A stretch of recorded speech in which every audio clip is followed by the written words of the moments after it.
ఇర్మియా గ్రంథం 50:31 చూడండి. ప్రభువును సైన్యములకు అధిపతి యెహోవా వాక్కు ఇదే, గర్విష్ఠుడా నేను నీకు విరోధినై ఉన్నాను.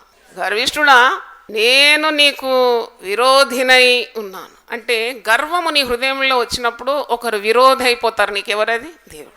God will become your enemy. ఇక దేవుడు నీకు విరోధి అయితే నీకేమి ఉంటుంది జీవితంలో? మిగిలి ఏముండదు. దేవుడు నీ పక్షం అందుంటే నీకు విరోధి.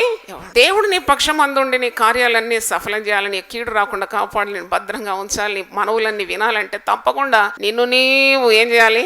తగ్గించుకో. ఆయన హెచ్చవలసి ఉంది, నీవు తగ్గవలసి. ఈ తగ్గింపు స్వభావము సంఘ కాపర్ల దగ్గర, వయసులో పెద్దవారి దగ్గర, అనుభవం ఉన్నవారి దగ్గర, బంధువుల మధ్యలో కూడా పెద్దలు ఉంటే వారి దగ్గర, తల్లిదండ్రుల దగ్గర ఎల్లప్పుడు వినయము, విధేయత, నమ్రత చూపెడితే ఇక మీరు ఆశీర్వాదాల కొరకు పెనుగులాడే అవసరం లేదు.